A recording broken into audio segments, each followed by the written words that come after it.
to have been in the investment business in '08 and to have the experience of '74, you had to be working, by definition, 34 years.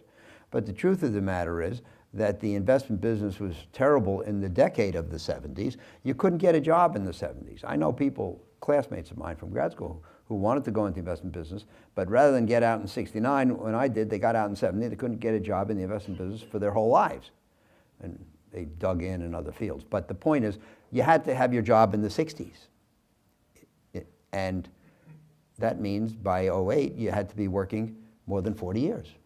How many people work more than 40 years? So by definition, the pool of people with the recognition of the past pattern is very small. And, you know, clearly we ran into very difficult problems. The overinvestment on high leverage in the subprime products in '05, '06 caused the loss of some of the most important banks and investment banks, and people started talking about the end of the world. And security prices melted down, loan prices melted down, and activity froze because everybody was uncertain. Will there be a tomorrow? If I buy anything today, will there be a market tomorrow? Will it have any value tomorrow? And all liquidity dried up. And as I say, people were talking about the end of the world, and it was the most pronounced cycle that we've lived through. But still, there was really no reason. I mean, I kept thinking about what Roosevelt said: the only thing we have to fear is fear itself. People were just afraid. They weren't afraid of anything rational. They were just afraid. And what you had to do is you had to keep your wits. And you know, one of the hopes is that if you read history, if you read the book, if you understand cycles, you will be able to reduce the emotional influences at that time and cut through them, and maybe we'll just say keep your wits about you.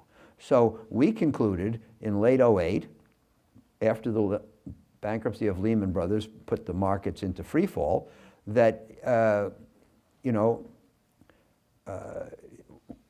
will the financial world end or not? And what we said was that it's hard to predict the end of the financial world. If you conclude that the financial world will end, it's hard to have any idea what to do. And most of the time, the financial world doesn't end. We also made a very simple calculation. Should we buy or not? Well, if we invest and the financial world ends, kind of doesn't matter. But if we don't invest and the financial world doesn't end, then we didn't do our job. So by that, you know, here we are in an environment where really people had no idea what was coming next, and we're talking about the end of the world. And I thought the analysis was rather simple, that we had to buy. So at Oaktree, we invested $650 million a week in the last 15 weeks of '08. That's about $10 billion. And that's really all you had to do.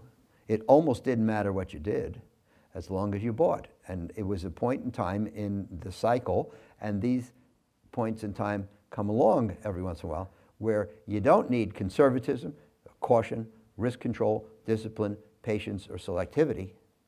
You need money and the nerve to spend it. And if you had money and nerve to spend it in late '08 in the credit market or early '09 in the stock market, you've made a ton of money by playing that cycle.